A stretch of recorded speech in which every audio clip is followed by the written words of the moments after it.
Entonces, el tema es la publicación biomédica. Aunque la producción mundial de artículos médicos, como dice el artículo, es enorme, la organización de la redacción de los mismos no tuvo un orden estricto y ampliamente aceptado hasta que los editores de revistas médicas se reunieron en Vancouver. Por eso que existe también la forma, un acuerdo en Vancouver sobre cómo se debería de utilizar la bibliografía, que deben ustedes conocer. Y publicaron las guías para la publicación de artículos médicos en 1989, que desde entonces se ha ido actualizando y hoy viene a ser el estándar para publicación de papers, no solo médicos, sino de la mayoría de campos científicos. Tales guías son actualizadas periódicamente por el Comité Internacional de Editores de Revistas Médicas. La última actualización, según el artículo que él tuvo, fue en 2004. Sin embargo, tal esquema no es de conocimiento y difusión amplia en nuestro medio. La cantidad de artículos que se publican en español y que llegan a publicaciones internacionales es escasa.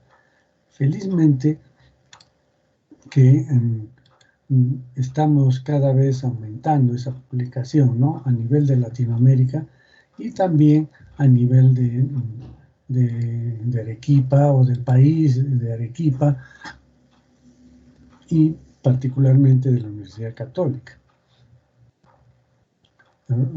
Gracias, yo creo que fundamentalmente a la incisiva participación de la SUNEDU y también de CINEACE, ¿no? A través de las acreditaciones. Entonces, todo el país se ha puesto pues a publicar y me parece muy bien que esta corriente siga y cada vez tengamos mayor número de publicaciones. Por eso también ustedes están haciendo en este momento lo que se llama investigación formativa. Yo recuerdo hace como unos 10 años, más o menos, a través de la Oficina de Calidad propusimos la introducción en las currículas de investigación formativa. Hubo un rechazo prácticamente total, sobre todo en las áreas de letras, no tanto en las de ciencias. Y dijeron que para qué cosa era la investigación formativa. Y poco a poco se ha ido en todas las universidades del país incursionando este tema que es la investigación formativa. Nosotros ya lo hacíamos anteriormente, como les conté, con alumnos, hacíamos participar en investigaciones y hemos continuado. Pero lo bueno es que en otras asignaturas también lo están haciendo. La mayoría, como ustedes saben, de Latinoamérica provienen de Brasil, Chile y México. Quizás acá falta México, que es México y Brasil son los más importantes productores de papers, publicaciones, etc.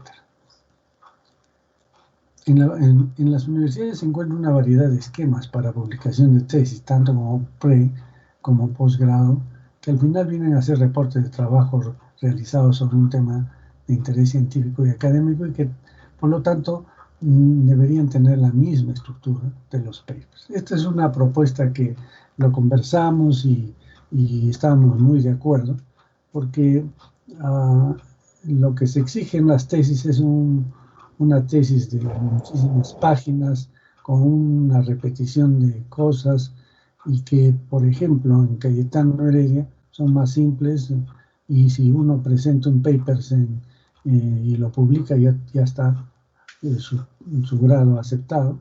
Entonces, esa es la tendencia ahora de que mejor, en vez de que se deje una tesis voluminosa y que va a ir a un depósito que nadie lo va a leer, es mejor que sea un paper pequeño y que pueda ser incluso publicado para que tenga difusión de lo que uno ha investigado. Al no presentarse, al no respetarse las citaciones bibliográficas, ahí también tenemos otro problema. Se incluyen en muchos casos trozos enteros de publicaciones extraídas de Internet, lo cual se puede detectar fácil, ¿no? Encontrando el empleo de extranjerismos que fácilmente delatan el plagio. Uno cuando empieza a leer la tesis encuentra, por ejemplo, estas expresiones, ¿no? Siempre lo comentábamos con Luis Acosta. Utilizan el término coche, eso ya es español y se han copiado, o caña en lugar de bebida también es español, o enzimos en otros idiomas en vez de enzimas. Entonces uno se da cuenta que es un plagio, pero ahora existe el Turnitin aquí en la universidad, que uno pasa por ahí las tesis y ya le detecta qué porcentaje de copia existe. Y cuando uno hace una tesis voluminosa, la mayor parte es copia, mientras que en un paper pone lo que realmente uno ha hecho, ¿no? La literatura científica está compuesta básicamente por aportes hechos por grupos de profesionales dedicados a la investigación que en su trabajo diario, en forma dirigida o no, encuentran algo diferente que debe ser, ¿no?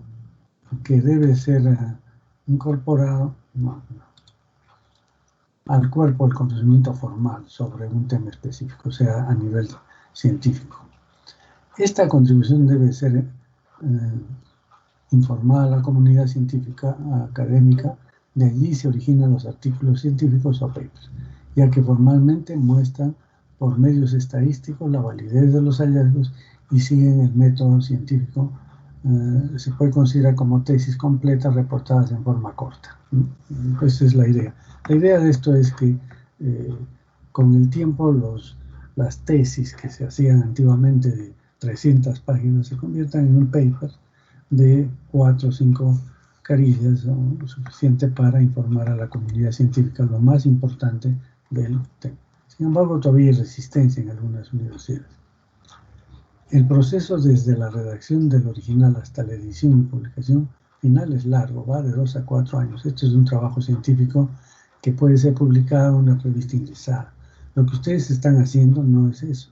Ustedes están haciendo un entrenamiento, por eso se llama investigación formativa, por eso se hace en un corto periodo de tiempo. Existen pues una serie de comités muy exigentes de especialistas y consultores para que son los que finalmente determinan la publicación o no del paper. Uno presenta a una revista y le dicen no lo podemos publicar, tiene que presentar a otro, mejorarlo, etc. A veces hay asesores que dicen corrija tal cosa y le podríamos de esa manera publicar su artículo, ¿no? La validez de los artículos publicados en Internet es cuestionable, pues muchos reflejan opiniones parcializadas o no son redactados por gente sin experiencia. Cuando uno se copia de Internet hay mucha información falsa, ¿no? Y entonces se ha visto que existen organizaciones internacionales que revisan los artículos biomédicos publicados en la net, y la organización más confiable es la Health on the Net, que coloca las siglas HON en los artículos validados. Debemos siempre leer un artículo en forma analítica y crítica, pues si no, solo asimilaremos mucho material que quizás no tenga real valor. ¿Cuál es la estructura? Que allá viene lo que ustedes tienen que hacer. La estructura de un paper inextenso, o sea, completo. El título debe ser muy claro y explícito. No debe ser mayor de 15 o 20 palabras y comenzar con una palabra que indique la intención del estudio. Por ejemplo, determinación, evaluación, cuantificación, etc. Seguido de palabras que indiquen otras características o variables a ser determinadas. En general, en el título van las variables principales del estudio. Uno de los errores más difundidos en este aspecto es poner títulos demasiado esquemáticos. Por ejemplo, tuberculosis en niños. O sea, no dice nada, ¿no? O que no detallen el aspecto científico que se estudiará. Los autores solo deben incluir a los que realmente desarrollaron una labor activa en la estructuración del trabajo reportado en el paper. No se debe incluir personas que solo desempeñaron una labor técnica. En el caso de ustedes no hay problema, porque ustedes son los autores de sus trabajos, ustedes son los autores. Todos los que han participado Por eso para mí es importante que ustedes cuando coloquen autores, coloquen a los que han participado, porque puede ser que del grupo de 30 alumnos que hay en cada grupo, algunos no han participado en nada. Entonces ellos no tienen que colocarlos, solamente a los que han trabajado de una u otra manera.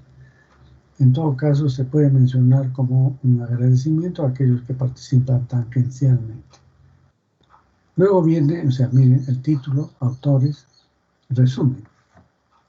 El resumen es importante porque mucha gente lee solamente esto, o a veces al final, que es lo único que se publica. Entonces, porque no se publica el extenso. Entonces es bueno hacer un buen resumen. Debe incluir por lo menos una o dos oraciones referidas a cada sección del artículo. ¿A qué me refiero? Una a la introducción, una al material y métodos, otra a la discusión, otra a las conclusiones. Esos son a la bibliografía no, por supuesto, pero que se llama, esos son las secciones del artículo. Dice, debe incluir pues, entonces por lo menos una o dos oraciones referentes a cada sección del artículo. Cada oración no debería contener más de 2 verbos en general, ¿no? Se debe redactar un resumen que sea comprensible en sí mismo y además completo, pues lo más probable es que esta sea la única parte de la publicación que se incluya en bases de datos virtuales. Entonces hay que tener mucho cuidado en el resumen. Debe ser redactado en inglés también, y en un inglés,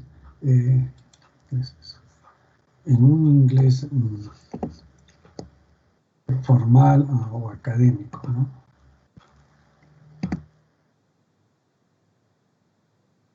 Y académico, pues si se traduce en forma errónea, ni siquiera será tomado en cuenta por alguien que revise la bibliografía en una base de datos. La traducción formal y académica no puede ser realizada por ningún medio computarizado. La traducción científica o técnico-científica es una disciplina que requiere mucho estudio y experiencia, por ello los traductores computarizados solo dan una aproximación al significado de un párrafo o un texto. Esto él lo dice porque él era traductor de artículos, ¿no? No debe tener más de 250 palabras, pues es el límite de aceptación en los journals internacionales. Entonces eso también tenemos que tener presente. Palabras claves. Las palabras clave es necesario ponerlo al final del resumen y sirven para identificar el artículo, ¿no? En forma virtual. Por lo tanto, deben ser representativas del artículo. Es mejor ir de las más generales a las más precisas. Se considera adecuado incluir de 5 a 10 palabras clave. No incluir aquí frases, es decir, grupos de palabras, y siempre tratar de ir de las más generales a las más específicas. Ya que los trabajos de investigación deben ser difundidos en la mayor escala posible, tanto el abstract como las palabras claves deben ir en inglés. Es muy importante verificar el deletreo adecuado de los case word en inglés. Se deben usar los descriptores que figuran en el MESH, Medical Subject Heading, que es un directorio de búsqueda con los términos médicos aprobados y en uso actual. A continuación, mencionaremos la estructura de cada una de las partes del paper. Es importante señalar que a nivel internacional se han adoptado reglas de redacción del idioma inglés para la lectura asertiva y que en términos generales son los siguientes. Asertiva significa que sea en positivo, no en negativo. Cada párrafo se ocupa de un solo aspecto del tema. Esto es importantísimo cuando empiecen a redactar. En un párrafo no pueden mezclar varias cosas. Cada párrafo tiene un tema específico y tiene que redactarse ese tema. Si ya uno entra a otro tema, voy a cambiar a otro párrafo. Si se trata de un aspecto diferente, se pasará a redactar otro párrafo, así como lo dice acá, ¿no? Así es posible colocar notas al margen de cada uno escribiendo un título o subtítulo por cada párrafo. Ustedes van a encontrar varios errores en esto y lo estamos corrigiendo, y no creo que se moleste si es que nos está viendo el amigo Lucho Acosta, porque él no podía hacer el tecleado, o sea, la digitalización del trabajo. Él tenía una artritis que le deformó los dedos y lo hacía otra persona, por eso tanto error, porque él era muy cuidadoso en la redacción. Entonces la escritura la ha hecho otra persona. Eso para aclarar lo que estamos corrigiendo. Bien. Así es posible colocar notas al margen de cada uno, escribiendo un título o subtítulo para cada párrafo. Eso ya es parte de la redacción.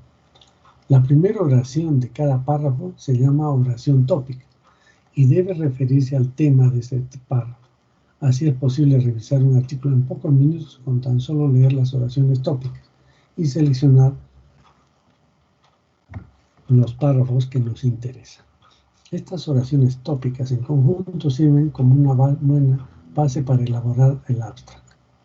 O sea, si uno empieza a redactar todo el trabajo, entonces, y tiene las oraciones base, no tópicas, perdón, entonces eso es bueno. Luego, cada oración debería contener tan solo uno o dos verbos, pues de lo contrario se produce una agrupación de ideas que dificulta la comprensión. Se debe tratar de que cada oración contenga ideas completas y evitar en lo posible el uso de negativos o interrogativos, salvo en los temas que definitivamente lo requieren. Y eso es importante, hay muchos comienzan a hablar y comienzan a hacer hablar en negativo o haciéndose preguntas, ¿no? Eso no es correcto.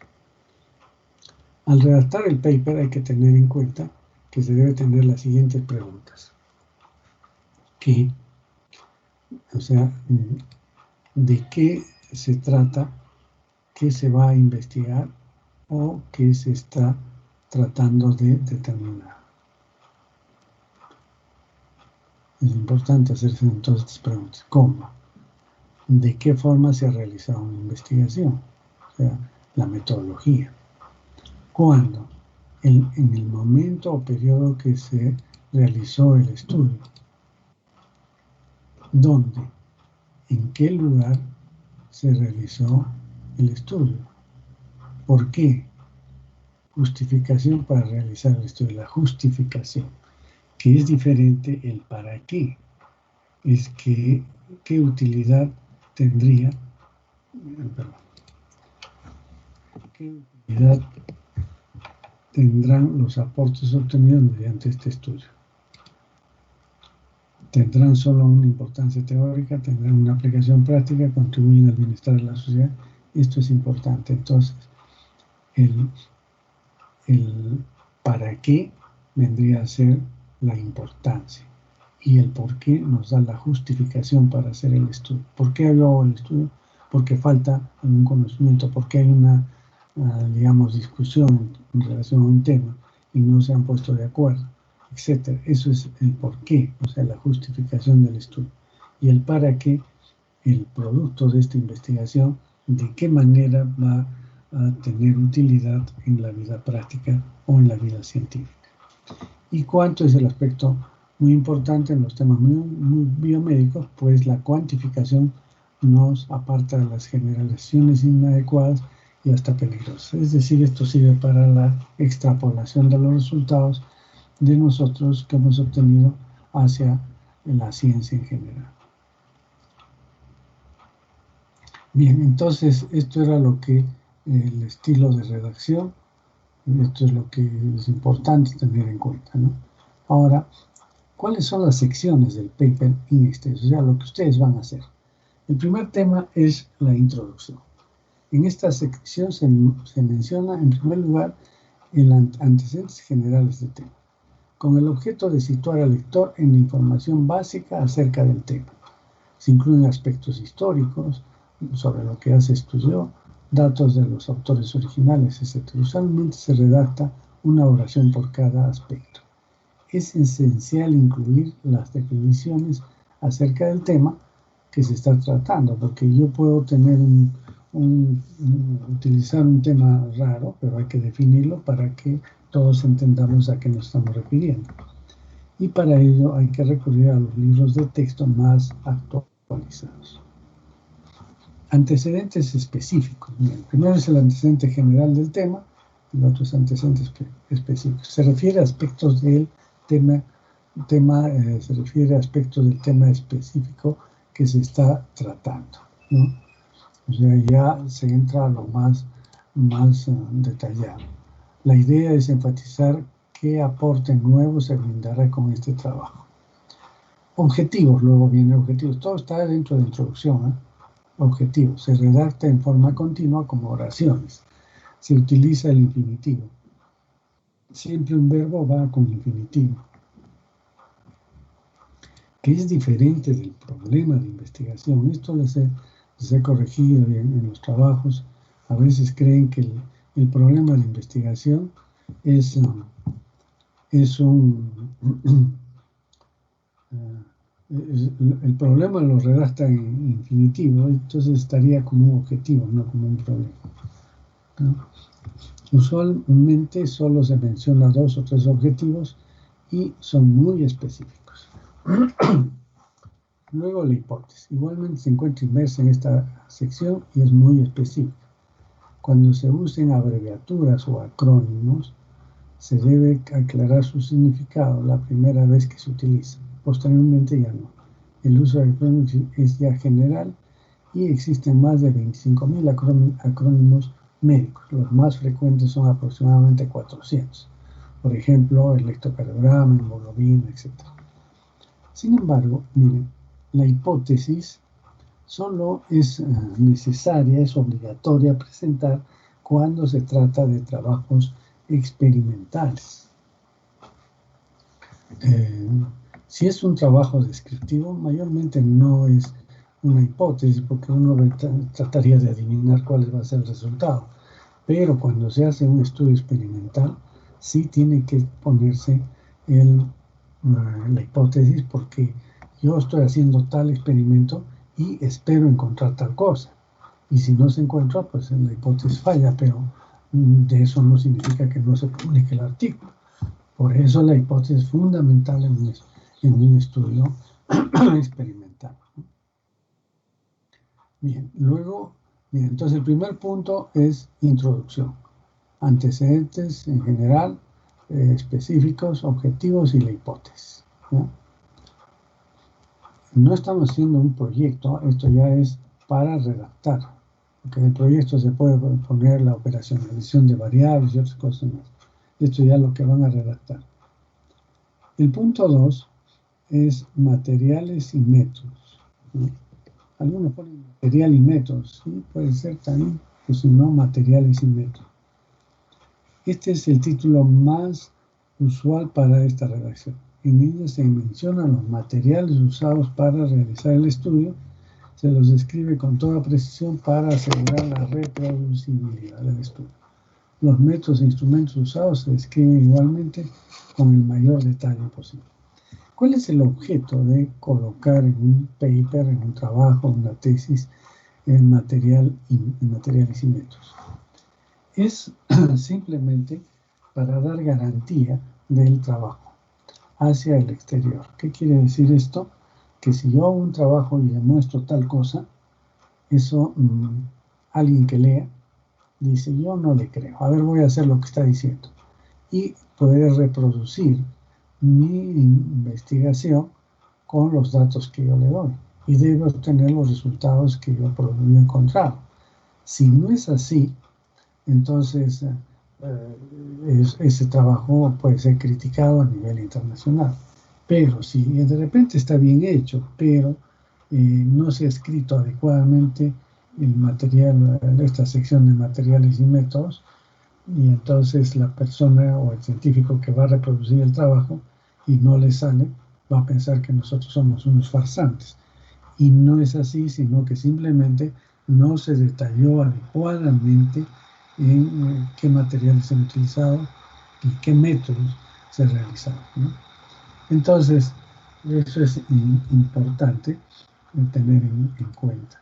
Siempre escribir correctamente material y métodos, porque esa es la base de dar garantía de nuestros resultados. Sin embargo, también se puede tener otros títulos, como pacientes y métodos, ¿no? En lugar de material y métodos, pacientes y métodos. En los estudios clínicos, casos clínicos, para escribir casos singulares. Reporte de un caso, cuando se trata de hallazgos previamente no reportados en la literatura. Esta sección detalla el cómo, es decir, qué método se utilizó para el estudio, y es muy importante y que sirve para verificar la veracidad del estudio y de los hallazgos finales, de lo que le estaba comentando. Una de las características más importantes de un estudio es su reproducibilidad. Entonces, por eso es, como les he dicho, colocar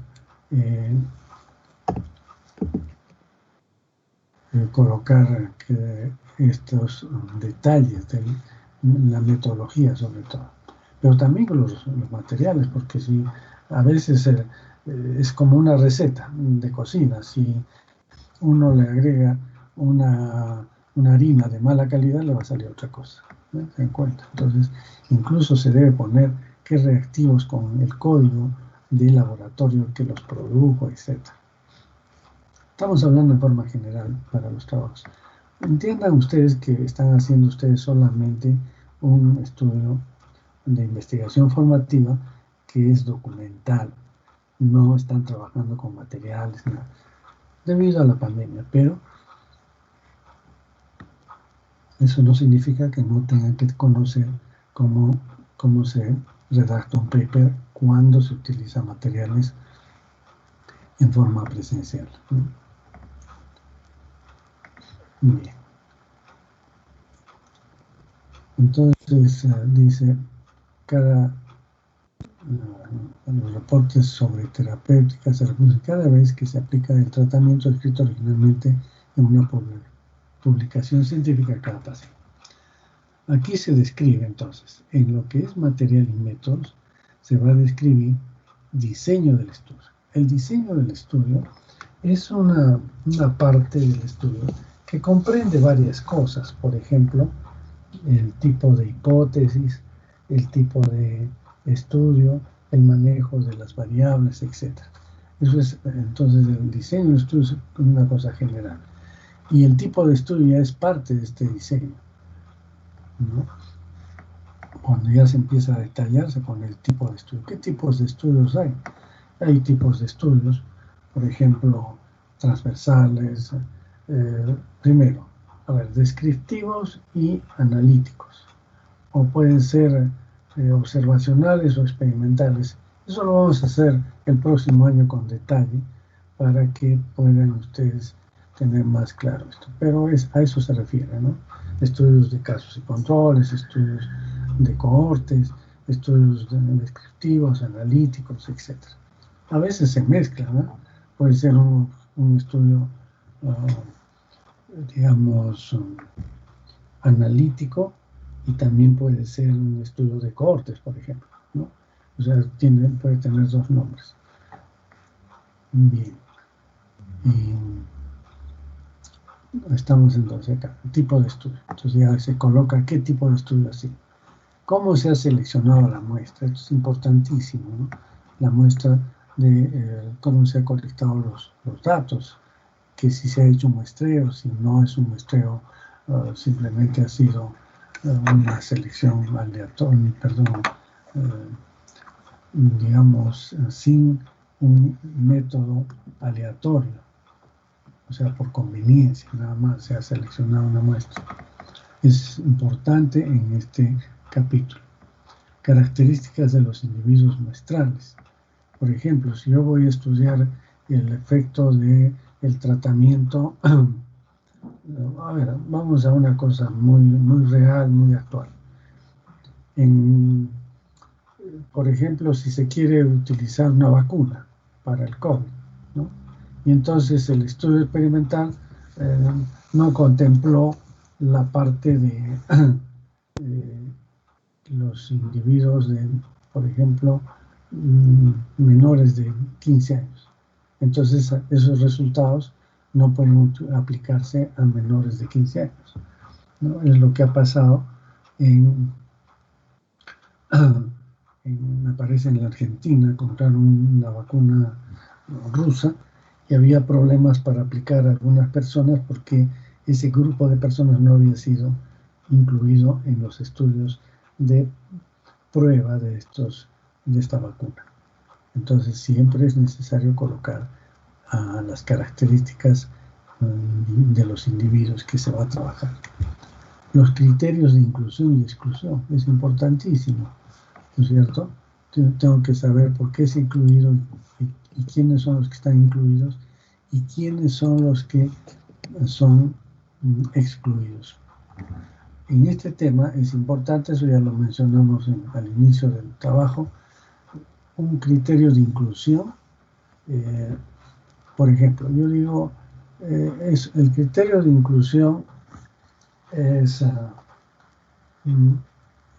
edades entre, digamos, menores de 40 años. Ya, ese es el criterio de inclusión para mi estudio. Y entonces no puedo poner en el criterio de exclusión los mayores de 40 años, porque eso ya está en el criterio de inclusión. La edad estaba en el criterio de inclusión. Menores de 40 años. Se entiende que no van a entrar al estudio los mayores de 40 años.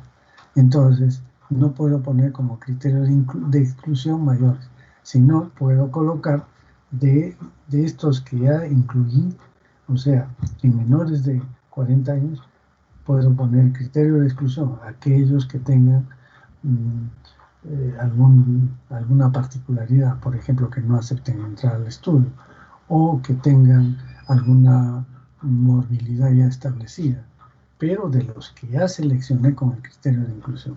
Es decir, el criterio de inclusión es lo macro y de esos que ya están incluidos voy a sacar algunos que son según el criterio de inclusión, no de los que ya no entraron en la inclusión. No sé si queda claro, ¿no? Entonces, esto es importante, porque cuando uno coloca, por decir, criterio de inclusión menores de 40 años, criterio de exclusión mayores de 40 años, ya se da cuenta rápidamente que no es una persona instruida, no conoce las reglas de un trabajo de investigación. El método utilizado. Aquí se refiere fundamentalmente al método específico o técnica, podríamos llamar, que se empleó, ¿no? Por ejemplo, si yo he hecho un examen de heces y tengo que utilizar qué método utilicé para hacer el diagnóstico de una enfermedad diarreica, por ejemplo. Utilicé el método de Berman. Muy bien. Entonces hay que describir claramente el método de Berman o si no, colocar la referencia bibliográfica en la cual se encuentra el método de Berman. Materiales empleados, equipos e insumos, ¿no? Algunas veces confunden porque acá es la selección de la muestra y características de los individuos. Materiales empleados se refiere fundamentalmente a reactivos o equipos de medición, etc. Mucha gente coloca allí que utilizó una máquina de escribir, una computadora o un papel, tinta, ¿no? Eso es intrascendente, no tiene mayor importancia, ¿no? Los métodos de inclusión, seguimiento de los individuos, cómo se ha seguido a los individuos, cómo se les ha retirado después ya de empezar el estudio. Variables del estudio y lo posible sus definiciones. Acá tiene que ir las variables también del estudio. Y puntos finales del estudio, endpoint, ¿no? Que bueno, ya es opcional. Detalles del procedimiento estadístico y matemático de los datos. Actualmente el programa más usado es el SPS, ¿no? Aunque es un programa muy amplio que es para ciencias sociales fundamentalmente. También se utiliza en medicina, pero hay otros también programas que son más pequeños, cuando los cálculos estadísticos no son muy importantes, o mejor dicho, no son muy amplios, entonces se puede hacer con otro tipo de paquetes estadísticos, ¿no? Pero hay que mencionar cuál es el paquete que se ha utilizado y la versión que se ha utilizado, ¿no?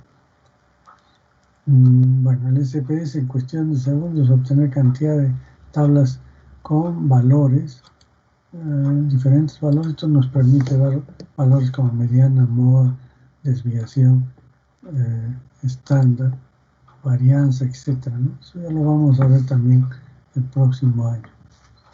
Por lo que un trabajo de tesis u otro tipo de investigación que solo nos presenta tablas y cuadros estadísticos, sin priorizar los hallazgos o interpretarlos adecuadamente, debería ser inmediatamente rechazada. Bien, luego pasamos resultados. En esta sección se reportan los hallazgos en forma de tablas, figuras, gráficos, curvas, etc. Resultados. ¿Eh? Entonces también cada tabla o figura, se habla de tablas y figuras. Este es otro tema interesante. Algunos utilizan cuadros, ¿no? Por ejemplo, cuadros. Antiguamente se utilizaba esta denominación, pero ya se ha estandarizado y se habla de tabla y no se habla de gráficos. No, perdón, en vez de figuras se usa gráfico. Ahí acá le pone figura, pero más es utilizado, si es que es una figura, es un diseño o una fotografía de repente. Pero si es un gráfico, como ejemplo acá, gráficos, generalmente se refiere a las pruebas, los resultados de las pruebas de estadísticas. Cada tabla o figura lleva una leyenda inferior indicando la característica y detalles relevantes. En tablas y gráficos se acompañan los resultados de las pruebas que ayudan a validar los hallazgos. Cada tabla o gráfico tiene un título, entonces pondré tabla 1 y el título que representa a todo lo que está dentro de esa tabla o el gráfico. Esto es importante, ¿no? O sea, poner el nombre adecuado. Es importantísimo el nombre completo, que generalmente responde a 4 palabras: qué, dónde, cómo y cuándo. Por ejemplo, si yo digo qué, por decir frecuencia de COVID, ¿listo? Ese sería el qué. El cómo, la segunda palabra, cómo, sería según ocupación. Listo, entonces ese es el cómo.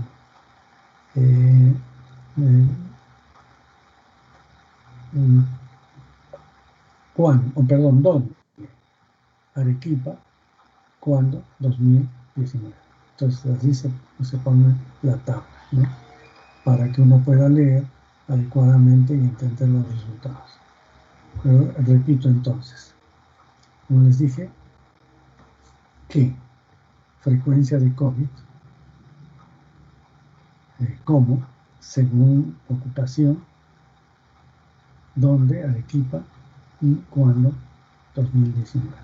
Entonces así se pone el título de la tabla o gráfico. Y abajo se puede acompañar algunas leyendas del gráfico, ¿no? En la parte literal solo se debe hacer referencia a los datos.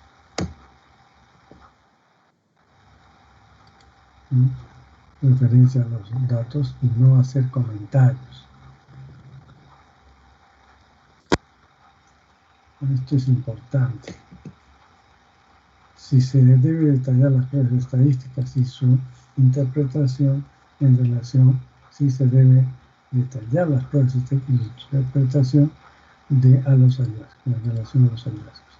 Miren, acá hay dos formas de redactar esta parte de resultados. Hay algunos que solo ponen tablas, lo cual no es lo correcto. A nivel internacional no se acepta eso. Se debe de escribir en texto, ¿ya?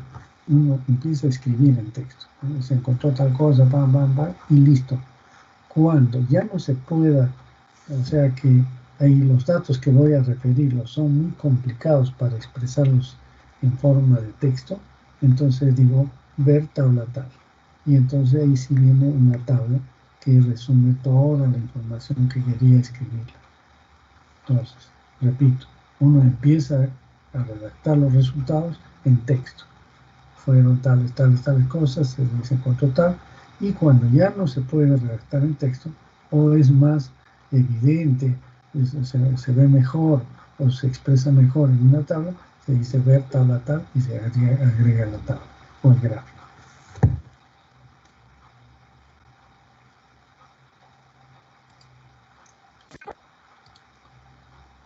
Las tablas, figuras y gráficos son de mucha utilidad para interpretar adecuadamente el estudio.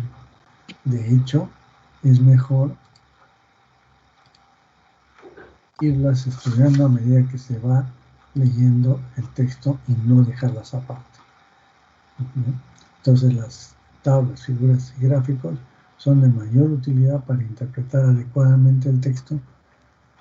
De hecho, es mejor irlas estudiando a medida que se va leyendo el texto y no dejarlas aparte. Entonces redacto una cosa y le agrego una tabla para explicar o para entenderse mejor lo que estoy escribiendo.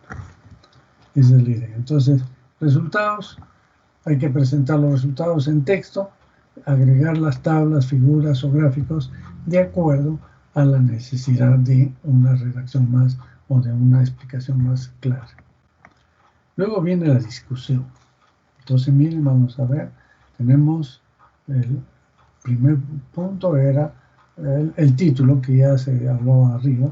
Después viene la introducción, material y métodos, los resultados, la discusión. Acá vamos a ver la discusión. Aquí se presentan las conclusiones más importantes del estudio, ¿no? Se discute la importancia de los hallazgos y su relación con estudios sobre el mismo tema realizados anteriormente. Entonces, aquí se presentan las conclusiones más importantes del estudio.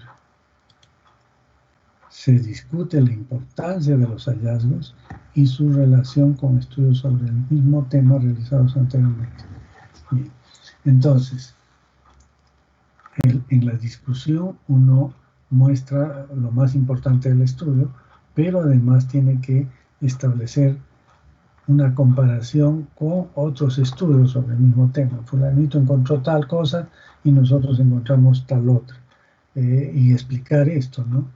Y decir, bueno, porque él utilizó una población diferente a la de nosotros, o porque nuestra población fue mucho mayor, etc. O porque utilicé un método diferente. Eso es la discusión. Se discute la importancia y relevancia científica de los aportes y las posibles rutas futuras que se debe seguir en la línea de investigación. En muchos estudios solo se detallan hallazgos positivos, pero en los más amplios también se mencionan los negativos. En algunos estudios se puede colocar nos salió esto diferente a lo que en otros sitios, o no se pudo llegar a obtener un resultado claro debido a tales circunstancias. Los autores detallan aquí los principales aportes del estudio y su importancia. Explican los hallazgos de la sección resultados, o sea, la discusión es una explicación de los resultados, porque en resultados no se explica por qué hemos encontrado eso, simplemente se describe lo que hemos encontrado. Ese es también otro error que se suele cometer. En resultados comienzan a explicar ya, se podría deber a tal cosa, no.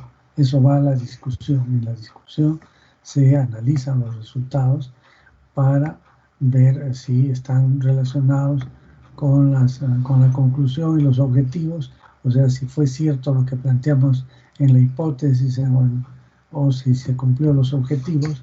¿Ya? En general debe haber una alta concordancia entre ambos, es decir, entre los resultados en relación a las conclusiones y a los objetivos. O mejor dicho, la relación entre las conclusiones que se obtuvieron a partir de los resultados y los objetivos, es decir, se cumplió o no se cumplió los objetivos planificados. Luego la bibliografía, que debe ser en Vancouver, de acuerdo al formato Vancouver, ¿no? Ya ustedes conocen eso. Y luego aquí en la bibliografía van libros, se debe citar el autor, autores, título de libros, páginas consultadas, edición y editorial. Todo eso va en lo que es libros. Acá falta edición. En la edición va el año también. En revistas, mencionar los 6 primeros autores seguidos de la abreviación et al. Et al significa et alias, expresión latina que significa y colaboradores, ¿no? Entonces, siempre ustedes, cuando encuentren una publicación que tiene un montón de autores, generalmente dice los 6 primeros, pero acá dice mi amigo Lucho Acosta los 6 primeros, pero lo que se utiliza generalmente es 2, máximo 3, y si hay muchos más se pone et al, o sea, y colaboradores. Acá, por ejemplo, nos pone un ejemplo. Este es el autor, ¿no? Harper, Ubel, P.A. O sea, que este es su apellido, estos son sus nombres, y aquí viene el título del trabajo, y esta es la revista, New England Mail. Este es el año, el mes, el número y las páginas que van, ¿no? De tal página a tal página. Entonces, eso es importante en las referencias bibliográficas. Significa que este artículo está en la revista New England Journal of Medicine, 25 del 2000, vamos a ponerlo así para que vean, del 2002, número 347, ¿no? Páginas del 284 al 287. Con esta referencia es posible buscar este artículo para ampliar nuestro conocimiento acerca del tema. Podemos hacerlo en la página electrónica http tanta. Entonces acá incluso nos da cómo podemos buscar esa revista. Citaciones de Internet. Para ser considerada como validez científica deben llevar el sello que nos mencionó arriba, HON, Hell on the Net. Es una agencia encargada de determinar la idoneidad de los autores y la veracidad de los hallazgos. No solo debe ir la citación de la página electrónica, sino también si se trata de un artículo de revista hallado en la net, una monografía, página principal de un sitio web, base de datos especializada en un tema en Internet, parte de una base de datos. Entonces eso hay que agregar. Si estamos en la posición de ser revisores o dictaminadores de un trabajo de investigación, es nuestro deber verificar si las bases de datos electrónicas han sido consultadas para elaborar el trabajo o se han copiado literalmente páginas enteras. Debemos recordar que intencionalmente se acepta copiar literalmente solo hasta 10 líneas de una publicación y haciendo la llamada bibliografía correspondiente, ¿no? Más de ese límite constituye un plagio. Esto, como les digo, ahora hay el Turnitin que ayuda mucho en este aspecto. Bien, entonces este es el trabajo, como les digo, de un buen amigo, el doctor Luis Acosta, fallecido ya hace varios años, docente de nuestra facultad, y que escribió esto y porque estábamos trabajando pues en este tema, y me dijo, he hecho esto, a ver qué te parece, míralo, y me parece muy bueno, y honor y reconocimiento también a su trabajo como fisiólogo, como que fue uno de los fundadores, estuvimos trabajando desde el inicio de la facultad, es justo que sea recordado también. Bien, entonces, ahora sí, ya tienen acá, esto les voy a poner en el aula virtual para que puedan revisarlo con detalle y nos ayuda mucho a la redacción de nuestro trabajo. Ahora, como hemos quedado, los delegados me están preguntando cómo va a ser, etc. La próxima semana, el día lunes, se presenta el trabajo de los grupos 1, 2 y 3. El día tienen, bueno, primero, ¿cómo va a ser? El lunes, el grupo 1, 2 y 3, el martes, el grupo 4, 5 y 6, y el miércoles el grupo 7, 8 y 9. Son 9, ¿no? 9, perdón. 9 creo que son. 3, 6, 8 no son. Había 9 al inicio. Bueno, el último día solamente 2 trabajos. Lunes, martes y miércoles. La próxima semana. ¿Cómo va a ser la presentación? La presentación dura en promedio media hora cada grupo. O a veces podremos incluir un poquito más. ¿Qué quiere decir? La descripción del estudio no debe pasar de 10 a 15 minutos. Luego hay una ronda de preguntas que se puede hacer y que la pueden hacer ustedes mismos, porque van a participar a todos, ¿no? Entonces pueden hacer preguntas, críticas, etc. Y también los docentes, porque vamos a estar los 3 docentes. Entonces puede haber preguntas de los docentes a los miembros de cada equipo, de cada grupo. Y eso dura unos 10 minutos y finalmente ya se termina el trabajo. Entonces, eso es para la próxima semana. ¿Está claro? Entonces, en sus grupos de práctica, hagan la revisión previa de los trabajos para que no se vean perjudicados.